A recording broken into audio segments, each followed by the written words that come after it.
اعوذ باللہ من الشیطان الرجیم بسم اللہ الرحمن الرحیم السلام علیکم۔ قرآنی وظائف کے معزز خواتین و حضرات، امید ہے کہ آپ خیریت سے ہوں گے اور ہماری دعا ہے اللہ کریم آپ کو سدا عافیت کے سائے میں رکھے۔ پیارے دوستو، بعض لوگوں کا اصرار ہے کہ اسم اعظم اللہ تعالیٰ کا کوئی ایک مخصوص نام ہے، لیکن ایسا ہرگز نہیں ہے۔ حدیث نبوی صلی اللہ علیہ وسلم سے یہ بات ثابت ہے کہ اسم اعظم اللہ تعالیٰ کا کوئی ایک مخصوص خفیہ نام نہیں ہے، بلکہ بہت سارے اسماء الہی اور دعائیہ کلمات کو جدا جدا اسم اعظم قرار دیا گیا ہے۔ نبی صلی اللہ علیہ وسلم کی بات سے بڑھ کر تو کسی اور کی بات نہیں ہو سکتی، لہٰذا جو لوگ اس بات پر اصرار کر رہے ہیں کہ اسم اعظم اللہ تعالیٰ کا کوئی ایک مخصوص نام ہے، وہ غلطی پر ہیں۔ قرآن مجید میں دو مقامات پر اسم اعظم کا واضح طور پر ذکر آیا ہے۔ پہلا مقام سورۃ الاعراف کی آیت نمبر 175 ہے۔ اس آیت میں بلعم بن باورہ کے پاس اسم اعظم ہونے کا ذکر ہے۔ دوسرا مقام سورۃ النمل کی آیت نمبر 40 ہے۔ اس آیت میں حضرت سلیمان کے وزیر حضرت عاصم بن برقیہ کے پاس اسم اعظم ہونے کا ذکر ہے۔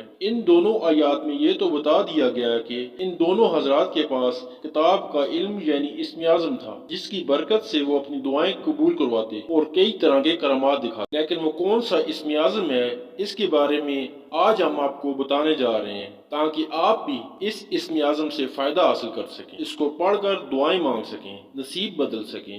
آپ کے پاس اگر گاڑی نہیں ہے، شادی میں رکاوٹ ہے، تو بھی آپ اس اسم اعظم کو پڑھ کر اپنی دلی خواہشات کو اللہ تعالیٰ سے پورا کروا سکیں۔ اسم اعظم کو جاننے کے لیے دوستو آپ سے التماس ہے کہ اس ویڈیو کو آخر تک دیکھیں۔ دوستو، ہم تمام وظیفے انسانیت کے فلاح کے لیے اپلوڈ کرتے ہیں، لہٰذا اگر آپ نے ہمارے چینل قرآنی وظائف کو سبسکرائب نہیں کیا تو سب سے پہلے ہمارے چینل کو سبسکرائب کر دیں اور ساتھ لگے بیل آئیکن کے بٹن کو پریس کر دیں۔ ناظرین کرام، آج کل لوگ بہت سی مشکلات کا شکار ہیں، پریشانیوں میں گرے ہوئے ہیں۔ کسی کو کوئی سمجھ نہیں آ رہی وہ کس طرح سے اپنے مسائل کو حل کرے، اپنی تنگ دستی کو دور کرے۔ اس کے ساتھ رزق کے بہت سے مسائل ہیں۔ ان تمام پریشانیوں کا حل قرآن مجید میں ہے، لیکن ہم غور نہیں کرتے۔ تو چلیے آپ کو بتاتے ہیں کہ حضرت سلیمان علیہ السلام کو اللہ پاک نے کون سا اسم اعظم عطا فرمایا تھا اور انہوں نے اس کے ساتھ اپنی زندگی کیسے بسر کی۔ اس بارے میں نبی صلی اللہ علیہ وسلم کا ارشاد ہے، اللہ کا وہ اسم اعظم جس کے ذریعے سے جب دعا کی جائے قبول ہوتی ہے،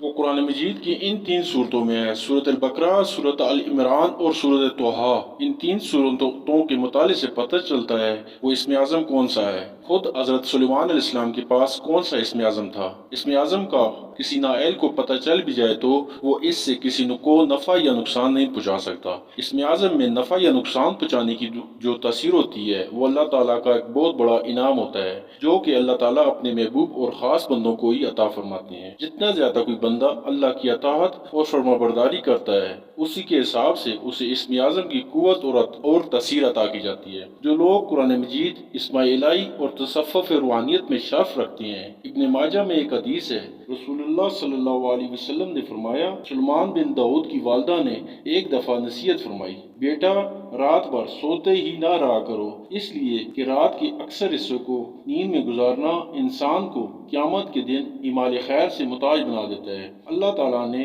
حضرت سلیمان علیہ السلام کو بہت سے معجزے عطا فرمائے تھے، ایسی عظیم بادشاہت جو ان سے پہلے کسی کو نہ نصیب ہوئی اور نہ ان کے بعد کسی کو میسر آئے گی۔ انسانوں کے علاوہ جنوں و شیاطین کو ان کے تابع کر دیا، ہر طرح کے جانوروں کو آپ علیہ السلام کا فرمانبردار بنا دیا، بلکہ ان کی بولیاں سمجھنے اور بولنے کی صلاحیت بھی عطا فرمائی۔ ہوا کو مسخر کر دیا، آپ علیہ السلام کو ایک ماہ کی مسافت صبح و شام میں طے کر لیا کرتے تھے، ان کے لیے پگھلے ہوئے تانبے کا چشمہ جاری کر دیا۔ حضرت سلیمان علیہ السلام کو آقا دو عالم صلی اللہ علیہ وسلم سے خاص محبت تھی۔ آپ نے جو بشارت اپنی قوم کو دی، اس کے مطابق حضرت سلیمان علیہ السلام نے فرمایا، آپ صلی اللہ علیہ وسلم میرے محبوب اور میری جان۔ حضرت سلیمان علیہ السلام نے کعبہ میں قیام نماز ظہر ادا فرمائی، 5000 اونٹ، 5000 گائیں اور 20,000 دمبے اللہ کی راہ میں قربان کیے، اور پھر اپنی قوم اور اشراف المعززین کو مخاطب کر کے کہا، یہ وہ مقام ہے جہاں نبی کریم صلی اللہ علیہ وسلم کی ولادت ہوگی۔ حضرت جابر بن عبداللہ سے روایت ہے کہ سرکار دو عالم صلی اللہ علیہ وسلم نے فرمایا،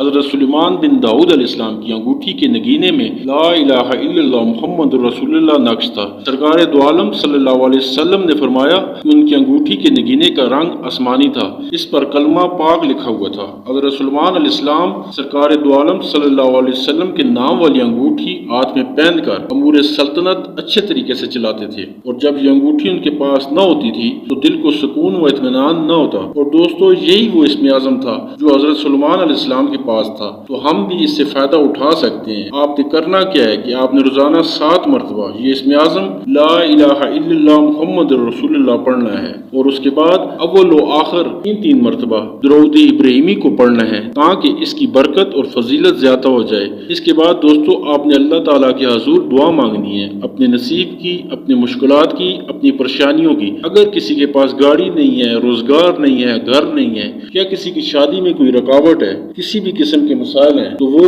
اس مقصد کو لے کر ذہن میں وہ اللہ تعالیٰ سے دعا کرے۔ انشاءاللہ تعالیٰ تمام مشکلات کو حل کرنے والے اللہ پاک ہیں۔ دوستو، یہ اسم اعظم تو پہلے ہی بہت اہمیت اور برکت کا حامل ہے، اس کی فضیلت بہت زیادہ ہے، کیونکہ اگر کوئی انسان اگر اس کو پڑھ لیتا ہے، وہ اگر غیر مسلم بھی ہے تو وہ مسلمان ہو جاتا ہے۔ اس کی برکات کا اندازہ تو ہم لگا ہی نہیں سکتے۔ اللہ تعالیٰ ہم سب کو قرآن کی، حدیث کی اور ان کی روایات پر عمل کرنے کی توفیق عطا فرمائے۔ امید کرتا ہوں ویڈیو آپ دوستوں کو پسند آئی ہوگی۔ ویڈیو پسند آئی ہے تو لائک اور شیئر کر دیں، کیونکہ مخلوق خدا کی خدمت کا جذبہ آپ کی بگڑی بنا سکتا ہے۔ اسی کے ساتھ اجازت دیں، ملیں گے انشاءاللہ تعالی نیکسٹ ویڈیو میں۔ اللہ حافظ۔